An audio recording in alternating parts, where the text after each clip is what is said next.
اور اس دور کو آپ یہ قحط سالی کا لفظ آپ استعمال نہ کریں۔ میں یہ سمجھتا ہوں کہ موجودہ دور میں بہت اچھی شاعری ہو رہی ہے اور بڑے بڑے اچھے شاعر ہیں اس وقت جو شعر کہہ رہے ہیں، اور اسی طریقے سے جیسے ان کو موقع ملے گا تو یہی لوگ جو ہیں وہ کل کے آنے والے دنوں میں فیوچر میں بہت بڑے شاعر ہوں گے۔ تو میں تو اس سے بہت مطمئن ہوں، غزل کے حوالے سے بھی، نظم کے حوالے سے بھی بڑے اچھے شاعر موجود ہیں جو شعر کہہ رہے ہیں۔ نمائندہ شاعر کس کو سمجھتے ہیں اس دور؟ ابھی موجودہ دور میں ڈاکٹر جواد جعفری بہت اچھے شاعر ہیں، نثری نظم بھی لکھتے ہیں، آزاد اور غزل کے حوالے سے بھی۔ ڈاکٹر نثار ترابی ہیں پنڈی میں، بہت اچھا شعر کہہ رہے ہیں۔ اختر عثمان ہیں، بہت کمال کا شعر وہ کہتے ہیں۔ قمر رضا شہزاد ہیں۔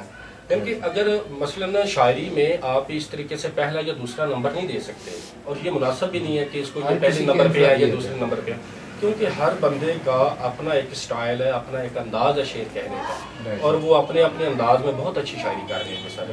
کیا سر آپ نے مزاحیہ شاعری بھی کی؟ نہیں، مزاحیہ شاعری یہ بھی وہ آپ کا اپنا ایک انداز ہے، آپ کا مزاج ہے، تو میں سمجھتا ہوں کہ میرا مزاج اس طرح سے نہیں ہے۔ مزاحیہ شاعری کوشش بھی نہیں، کوشش بھی نہیں، کہ ظاہر ہے کہ ایک آپ کا مزاج ہی نہیں ہے، کوشش کرنے کا فائدہ ہی نہیں ہے۔ رائٹ سر یہ بتائیے گا کہ آپ نے بے شمار مشاعروں میں شرکت کی، جس میں پاکستان کے اندر کافی مشاعرے ہیں، پاکستان سے باہر کافی مشاعرے ہیں، جی۔ تو آپ کو کیا لگتا ہے کہ یہ ان مشاعروں سے شاعری کو کوئی فائدہ پہنچ رہا ہے یا یہ انسٹیٹیوشن شاعری کو نقصان پہنچا رہا ہے؟ نہیں، اس میں بھی لوگوں کی دو مختلف آراء کا اظہار ہوتا ہے۔ کچھ لوگ یہ سمجھتے ہیں کہ شاعری جو ہے، مشاعرہ جو ہے، یہ شاعری کے لیے نقصان دہ چیز ہے۔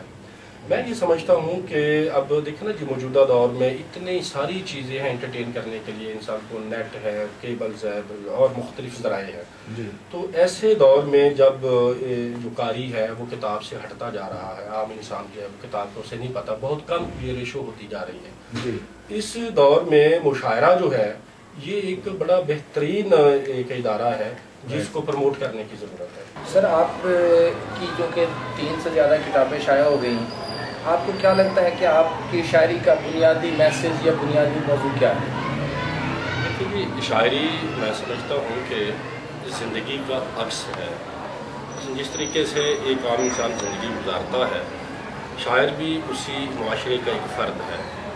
تو جو کچھ زندگی میں ایک شاعر کے اوپر گزرتا ہے، وہ اپنے شعروں میں وہ کسی نہ کسی رنگ میں وہ خیال، وہ سچویشن وہ شعروں میں آ جاتی ہے۔ جیسے وہ پہلے بھی ہم نے باتیں کرتے ہوئے ایک بات کی تھی کہ شاعر جو ہے وہ معاشرے کی آنکھ کہا جاتا ہے، شاعر کو حساس بھی ہے، تو شاعری میں کوئی پلاننگ نہیں ہے، کوئی منصوبہ بندی نہیں ہے۔ تو جس طریقے سے ایک فطری بہاؤ میں چیزیں ایک شاعر فیل کرتا ہے، محسوس کرتا ہے، وہ اس کی شاعری کا حصہ بنتی ہے۔ میں اگر اپنی شاعری کو دیکھتا ہوں تو اس میں جو ہمارے سماجی رویے ہیں، ہم جس طرح کی زندگی گزار رہے ہیں، اس کا جو ہے وہ عکس وہ میری شاعری میں زیادہ ہے۔ رومانٹک جیسے آپ نے سوال بھی کیا تھا کہ زندگی کا ایک وہ بھی ایک بہت بڑا ایشو ہے اور ہر انسان اس سے گزرتا ہے، تو اس میں کچھ رومانٹک پوئٹری بھی ہے، لیکن اگر اس کو آپ فوکس کریں تو وہ ہماری معاشرت ہے، ہمارے سماجی رویے ہیں، ہماری زندگی گزارنے کے طریقے ہیں، اس میں جو چھوٹی چھوٹی خوشیاں، غم، وہ ساری جو ہے وہ ایک آٹومیٹیکلی خاص وقت پہ وہ آپ کی شاعری کا حصہ بنتی ہے۔ رائٹ سر یہ بتائیے گا کہ آج کے دور میں شاعری، اب کتاب چھاپنا بھی کوئی اتنا بڑا ایشو نہیں رہا، اور دھڑا دھڑ کتابیں نوجوان شاعر چھاپ رہے ہیں، تو انہوں نے ایک نا خاص معیار اپنایا ہوا ہے کہ بک پر بک آنی چاہیے، سال میں 2 بکس آنی چاہیے، تو یہ جو ایک رویہ ہے نوجوانوں کا شاعری کے بارے میں، یہ کس حد تک درست ہے؟ یہ رویہ میرے خیال میں درست نہیں۔ شاعری میں پلاننگ نہیں ہے۔ اگر آپ یہ سمجھتے ہیں کہ قاری کو آپ بہت دیر تک بیوقوف بنا سکتے ہیں تو یہ ہماری خام خیال ہے۔ جو قاری ہے وہ سمجھتا ہے شاعری کو بھی، موضوعات کو بھی، اور شاعری کو اتنی آسان اور سہل چیز بھی نہیں ہے کہ آپ اس پہ دھڑا دھڑ کتابیں جو ہیں وہ آپ چھاپتے جائیں، اور جن لوگوں نے دھڑا دھڑ کتابیں چھاپی ہیں ان لوگوں کا حشر بھی آپ کے سامنے ہے۔ ہمارے دیکھتے دیکھتے لوگوں نے سینکڑوں کے حساب سے، اب دیکھیں کہ شاعری جو ہے یار یہ کام ہے، ایک تخلیقی کام ہے، آپ اس میں لیو کرتے ہیں اور اس میں زندگی گزارتے ہیں، تو اتنا یہ ممکن بھی نہیں ہے کہ آپ جو ہے وہ آپ 2, 4, 10 سالوں میں آپ کی 100 کتابیں آپ چھاپ لیں یا 50 کتابیں چھاپ لیں. تو جن لوگوں نے اس طرح سے کیا ہے وہ ان کا حشر ہمارے سامنے ہے. اور میں یہ سمجھتا ہوں کہ شاعری کو ایک خاص وقت دینا چاہیے. مثلا جو بھی آپ کی فیلنگز ہیں وہ آپ کے اندر باقاعدہ جو ہے وہ تبتی ہیں. ایک خاص وقت پہ وہ پھر ایک تخلیقی اظہار ہوتا ہے اس کا, اور اسی میں خوبصورتی ہے. یہ صحت مند رجحان نہیں ہے کتابیں پہ کتابیں چھاپنا. وقت جو ویسے تو بیسیکلی کرائیٹیریا تو کوئی بھی نہیں ہے کہ آپ نے بہت زیادہ لکھا ہے یا آپ نے بہت کم لکھا ہے. کچھ لوگ ایسے بھی ہیں کہ جنہوں نے پوری زندگی گزارنے کے بعد اگر صرف ایک کتاب دی اپنی پوری 70 سالہ زندگی کا نچوڑ, تو وہ بھی کوئی بہت اچھی شاعری نہیں ہے. وہ بھی ہمارے سامنے اس طرح کی بھی مثالیں ہیں. اور کچھ لوگ ایسے ہیں کہ جنہوں نے دھڑا دھڑ کتابیں لکھی ہیں اور وہ بھی کوئی بہت بلند نہیں ہے پائی کی شاعری. اس میں کرائیٹیریا کچھ بھی نہیں ہے. کچھ لوگوں کی 4 کتابیں ہیں تو وہ بہت اچھے شاعر ہیں, کچھ لوگوں کی 1 کتاب ہے تو وہ بھی بہت اچھے شاعر ہیں. رائٹ سر, ٹھیک ہے نا. تو یہ اپنے مزاج کی بھی بات ہے.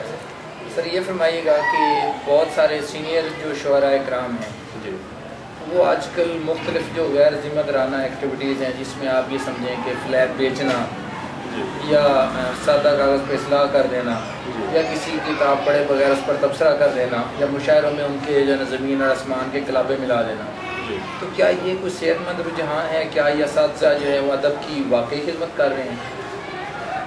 نہیں, اس میں ادب کی تو کوئی خدمت نہیں ہے جی. اگر سادہ کاغذ پہ آپ اصلاح دے رہے ہیں تو آپ اس بندے کا نقصان کر رہے ہیں, اس کا بھلا نہیں کر رہے ہیں. اگر آپ تو واقعی ادب کے ساتھ کمیٹیڈ ہیں اور یہ سمجھتے ہیں کہ آپ کے بعد آنے والے جو لوگ ہیں وہ صحت مند جو ادبی ایکٹیویٹی ہے اس میں وہ بزی رہیں, تو میرا خیال ہے کہ یہ کوئی اچھی بات نہیں ہے. ہونا تو یہ چاہیے تھا کہ آپ اچھے طریقے سے نئے آنے والے لوگوں کو ٹرین کریں تاکہ آپ ایک اچھی نسل جو ہے وہ پیچھے چھوڑ کے جائیں جو بعد میں آپ کے شاعری کے حوالے سے آپ کے امانت دار ہوں. وہ سادہ کاغذ پہ اصلاح دینا یا فلیپ بیچنا, بدقسمتی سے ہمارے ہاں اس طرح کی کافی ساری مثالیں ہیں. لوگ پیسے لے کے تو کوئی ایک سانچہ بنا ہوا ہے, اس میں صرف نام بدل کے لکھ دیتے ہیں اور وہ جو فلیپ ہے وہ کئی کتابوں پہ آپ کو اسی طرح کے سانچے میں ڈھلے ہوئے فلیپ جو آپ دیکھ سکتے ہیں. تو یہ ٹھیک بات نہیں ہے لیکن یہ ہو رہا ہے. سر یہ بتائیے گا کہ ناظرین جو ہے نا, بہت سارے ناظرین ایسے ہیں جو جاننا چاہتے ہیں کہ جو شاعروں کی ایک نا نجی لائف کیسی ہوتی ہے جی, وہ اپنی پرائیویٹ لائف میں کیسے ہوتے ہیں؟ کیا واقعی وہی جو عکس ڈراموں میں پیش کیا جا رہا ہے یا ایک فلموں میں پیش کیا جاتا ہے کہ شاعر اس طرح کے ہوتے ہیں اس طرح کے ہوتے ہیں؟ تو آپ ذرا قارئین کو بتائیے, ناظرین کو بتائیے کہ آپ کی نجی مصروفیات کیا کیا ہیں, اور مزید یہ کہ اتنے زیادہ مشاعروں میں شرکت سے کہیں آپ کی نجی زندگی تو متاثر نہیں ہوتی. پہلے میں آپ کے سوال کے 2 حصے بنتے ہیں. تو پہلا سوال ہے جو آپ نے یہ پوچھا کہ ایک شاعر کا اس میں میڈیا میں ڈراموں میں فلموں میں کس طرح کا جو ہے وہ امیج بنا کے پیش کیا جا رہا ہے. تو میں آپ کے اس ویب سائٹ کے حوالے سے اپنا احتجاج میں سمجھتا ہوں کہ مجھے ریکارڈ کرانا چاہیے کہ ہمارے بیسیکلی وہ شاعر ادیب جو خود بھی شاعر ہیں اور وہ اپنے ڈراموں میں, اپنی کہانیوں میں, اپنی فلموں میں شاعر کا امیج اس طرح سے بنا کے پیش کر رہے ہیں کہ ایک عام بندہ جو ہے اس کو شاعر کو بیکار سمجھتا ہے کہ یہ کوئی کام کرنے والے نہیں ہیں, یہ سارا دن وہ آوارگی اور سوچوں میں رہتے ہیں, جو اپنے بچوں کا, بیوی کا, اپنے ریلیٹڈ جو لوگ ہیں ان کا دھیان نہیں کرتے. تو میں یہ سمجھتا ہوں کہ اس میں بہت ساری اصلاح کی ضرورت ہے. ہمارے ان شاعر ادیبوں کو ایک شاعر کا جو اچھا جو حقیقت پہ مبنی جو نقشہ ہے وہ کھینچنا چاہیے. ٹھیک ہے نا, کہ اس میں کوئی مبالغہ آرائی نہیں ہونی چاہیے.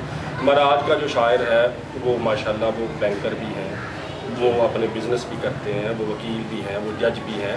زندگی کے ہر شعبے سے جو لوگ ہیں وہ شاعری کر رہے ہیں اور وہ ماشاءاللہ اپنی ایک عام بندے کی طرح ایک کامیاب لائف جو ہے وہ گزار رہے ہیں. تو میں یہ سمجھتا ہوں کہ وہ پرانی باتیں تھیں کہ جو جب شاعر کے بارے میں اس طرح کی باتیں کی جاتی تھی کہ یہ باتیں ایسے ہی ہیں جی, معاشرے کا بیکار حصہ ان کو سمجھا جاتا تھا. لیکن آج کی جو صورتحال ہے وہ بہت مختلف ہے. الحمدللہ میں خود شاعری کرتا ہوں, میری 3 کتابیں بھی ہیں اور میں اپنا ایک بزنس ہے کیمیکلز ٹریڈنگ کے حوالے سے وہ بھی چلاتا ہوں. پوری دنیا میں مشاعرے پڑھنے کا موقع ملا ہے. تو جس کو جتنا حق بنتا ہے اتنا ٹائم دیتا ہوں, کام کو بھی, شاعری کو بھی. تو یہ ماشاءاللہ میں اس سے بڑا مطمئن ہوں. رائٹ سر, یہ بتائیے گا کہ کیا آپ کی شریک حیات بھی شاعرہ ہیں؟ اگر نہیں ہیں تو کیا ان کو شعر و ادب سے دلچسپی ہے؟ شاعرہ تو نہیں ہے, لیکن یہ ہے کہ جب آپ کے ارد گرد کتابیں ہی کتابیں آپ کو نظر آئیں, یعنی کہ کچن میں بھی کتابیں, بیڈ روم میں بھی کتابیں, ڈرائنگ روم میں بھی کتابیں, تو ظاہر ہے کہ کتابیں اپنا اثر تو چھوڑتی ہیں. Right sir. ٹھیک ہے نا. تو وہ جو ہے وہ کتابیں پڑھتی ہیں اور ماشاء اللہ ایجوکیٹڈ ہیں, گریجویشن کی ہوئی ہے, تو وہ بڑے شوق سے شاعری کی کتابیں بھی, افسانے, ناول سب کچھ پڑھتی ہیں. آپ کا کون سا شعر ان کو بہت زیادہ پسند ہے؟ میں سچی بات آپ سے شیئر کرنا چاہتا ہوں کہ میں جو بھی لکھتا ہوں, مثلاً جو میری نئی تخلیق کچھ شعر سامنے آتے ہیں تو وہ پہلے جو آپ کے سب سے جو قریب لوگ ہوتے ہیں آپ ان کے ساتھ شیئر کرتے ہیں شاید. تو میں گھر بھی ہم شعر جو سناتے ہیں تو ان کا ماشاءاللہ بہت اچھا ٹیسٹ ہے شعر کے حوالے سے, اور بعض اوقات کوئی ایسی چیز بھی وہ پوائنٹ آؤٹ کر دیتی ہے کہ اگر یہ اس طرح سے ایسے ہوگا تو وہ زیادہ بہتر ہو سکتا ہے.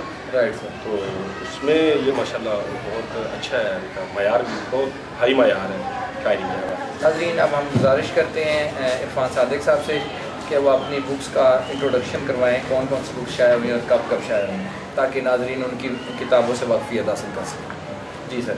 جی, میری سب سے پہلی کتاب رت جگوں کی بارش میں, یہ 1997 میں ایک منظر عام پر آئی, اور اس میں احمد الدین قاسمی سمیت جو ہمارے بڑے شعراء ہیں ان کے